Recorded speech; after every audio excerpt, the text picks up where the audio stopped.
We have the Backstage AEW reaction to the alleged inhumane treatment of one particular talent. Plus, we have an update on Bryan Danielson's possible in-ring return, and there's been a major change to a WWE World title match.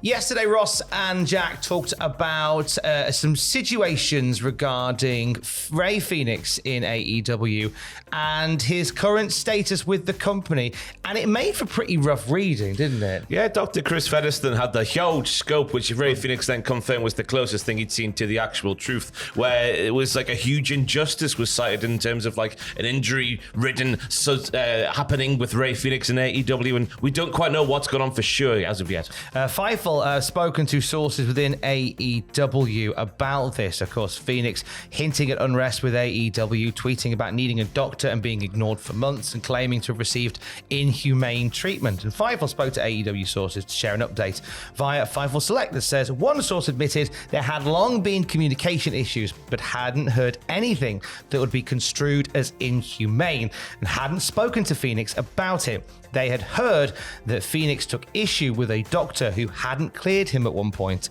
though context on that wasn't exactly complete. Another AEW source said there were claims were untrue and that they thought the word of AEW not being upset by the fake WWE news was someone trying to babyface themselves in this situation, as AEW had been upset about the word that Lucha Bros had talks with WWE with plenty of time remaining on their deals. Now, Fightful have concluded that some sources within AEW say that Tony Khan may actually still give Phoenix an early release on his AEW contract, because this is what all this comes down to, is the fact that the Lucha Brothers look set to leave AEW. They had reportedly been telling people close to them that they were going to go to WWE.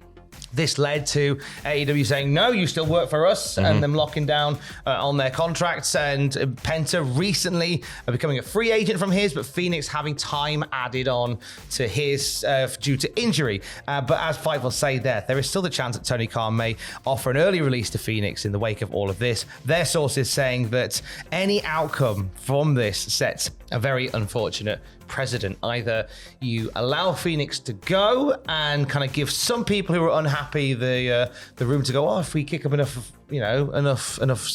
a storm, then we'll get to leave as well. But also, if you don't let him go and you make him wait out the remainder of his deal, then again that comes across in a bad light as well to certain people. Yeah, it's an interesting one because obviously AEW wanted to be as different from WWE as possible in the early goings, and then they're doing the thing that WWE did to people's contracts back in the day, adding the injury time. But then if you're Tony Khan, you're thinking, well, if they can do it, why can't I do the same thing? That should be like an industry standard kind of thing, held to the same sort of standard. So it's a situation that I would not like to be in if I was Tony Khan, and I don't know what I would do, Tom. No, I think whichever way you choose to take this, there's no right answer at this point because of the way that this has gone. You're damned if you do, you're damned if you don't. We'll let you know what happens at Cultaholic.com. In amongst all of that going on, AEW were keen to move the eye of the media towards Texas, where they officially had their media event for All in Texas. Tickets went on sale yesterday, and we saw a lot of AEW talent chatting with the press, including Bryan Danielson. Yeah, he spoke to Denise Salcedo, revealing there's a chance when it comes to an in-ring return or future, or maybe one-off match. Who knows? He says, I'm trying to avoid it. I like to avoid it as much as possible. The idea to me is that surgery is a last resort, not a first resort. It's not surgery, of course. I'm trying to do some other things. I'm kind of a little kooky, right? People who know me, I'm a little kooky. K-O-O-K-Y, not a little... delectable. Like a little cookie. Yeah. I'm going to try some other things. Scrummy biscuit, that Bryan Danielson. I'm going to try some other things before going under the knife. Then he says he's 50-50 about getting back in the ring, Tom. He says, I'm okay with that. I love the time I got to spend doing this, but I also love what I'm doing now. I think that we're in a position, hopefully with Bryan Danielson, where whatever he chooses to do, he does for the best for his health, because that's the important bit. Bryan Danielson has given so much as an in-ring performer throughout his career. We couldn't ask any more of him, and it'd be whatever he does next. I'd like to think that he does it because he wants to do it. Yeah. So if he does end up getting back in the ring, I hope it's something that he wants to do. And if Birdie wants him to do it as well. Oh, of course. Because he said he would retire by the time Birdie was a certain age. I think it was 7 or 8, and just hit that now, I think. Oh, well, maybe, yeah. So he might say to Birdie, so how about we move the goalpost a little bit? Just one. But don't worry. worry, because if Bryan Danielson chooses to never step into the wrestling ring again, there is a very suitable replacement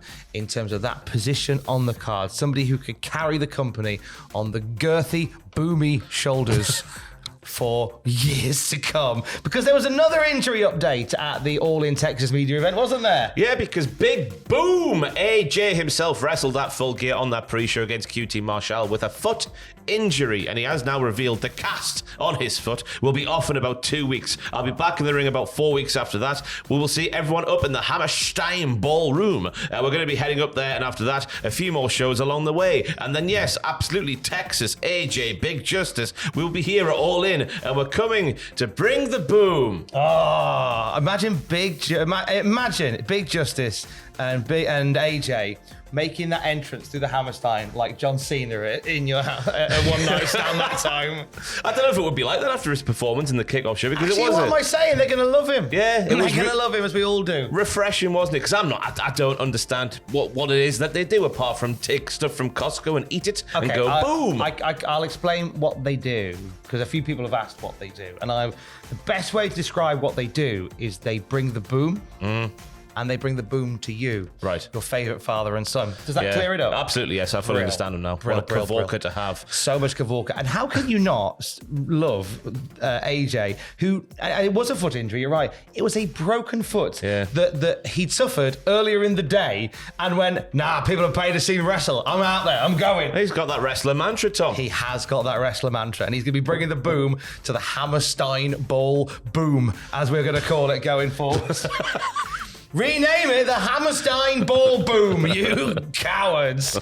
WWE presenting Saturday night's main event this weekend, and on Raw last night we had a change up to the world title match for the show. Yeah, Gunther's world title. It was just going to be him versus Finn Balor in a singles match, but you'll never guess who's been added off the back of recent happenings. The actor Christopher Timothy. That is correct. Christopher Timothy is going to win the world title at the Saturday night's main event after that bloody match they had at the last PLE.